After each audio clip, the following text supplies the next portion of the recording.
Pilot Training Flight Simulator has just received a newly updated F22 model, a new in-game material, and an all-spill response for the 727 cargo, alongside so much more. So let's get straight into it. So let's start off with the oil spill response to the 727 cargo. As far as I can tell, this new variation doesn't actually do anything inside of Ptfs. It just has a very nice oil spill response livery, which to be honest does look really good. Additionally, the cabin of the plane is fitted with these containers that would be filled with dispersants. The cockpit still looks as beautiful as it ever did, as it has not received any changes. And like I say, there's no additional functionality. And if there is, I don't know how to activate it. Anyways, let's move on to more Boeing 727 news. Yes, the Boeing 727 isn't even the star of the show. We'll get onto that later. And we're talking about it so much. This time it's about the updated Air France livery. That's right, the really modern looking Air France livery that didn't fit in with any of the other 72 liveries is now gone, dead forever. Taking a closer look at this updated livery, and I can't lie, it just looks so much better. It's received the trademark retro livery convention, which is a line that goes across the side of the plane and meets at the nose. Additionally, the tail has been redesigned, which looks really good, and they've also added a logo that, to best describe it, looks like a winged horse with a fishtail. This is a really welcome change, to be honest. It really did feel out of place when you put it side by side to the other liveries in this collection. Anyways, let's move on. The developers also have done similar things to the belly colour on the AN225. Previously the colour was quite a dark grey, and now it's been changed to a nice light blue. This is a very welcome change, as it looks way more true to life than it did before. It's a basic fix, but it makes this tribute look way more true to life. Now let's transition to something that you may once again really appreciate.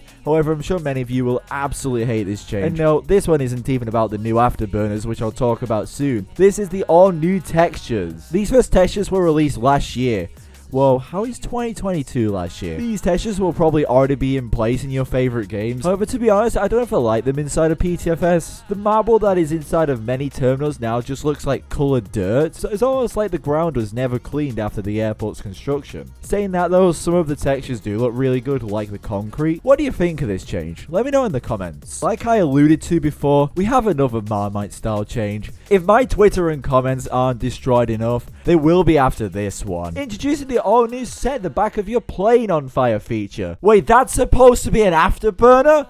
Yeah, no. Okay, maybe it isn't as bad as I'm saying it is. However, I'm going to be very honest with you and tell you straight, I really do not like it. But hey, that's only my opinion, so please, just don't hate me forever. Continuing on, let's speak about the real reason why you're all here. The updated F22. Now, this plane has some issues. Don't worry, it isn't a buggy mess. It's actually just really low detailed. Now, I am aware that I am playing Ptfs, and I know this game isn't trying to be the most realistic game of all time, but I am still allowed to critique it. But first, let's go through what's here. We have two variations. It's a bit crazy as the bottom actually has some really nice details close to the wings and afterburners and under the gears, and the top is just missing so many prominent features, like the panels, but hey, at least air refueling is present.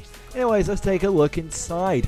The cockpit looks really good, it's full of LCDs, its side stick and throttle are also present alongside everything else you'd like to see. The cockpit is really good other than the canopy. What happened here? So we look outside and it's a really orange tint, but we look inside and the tint just disappears. I know the tint probably isn't there due to quality of life reasons, but it would be nice to see the tint at least a little bit. It would just tie this recreation together perfectly. Thankfully, the stuff I've mentioned can absolutely be fixed, and we do now know that if the accuracy isn't perfect, they will go back and retroactively make changes, so maybe soon this will all be a wasted breath. Anyways, thanks so much for watching this video. My Discord server and all of my socials will be linked down below. Thanks so much for watching. If you did enjoy, be sure to like and subscribe. YouTube thinks you'll like this video. Let's see if they're right.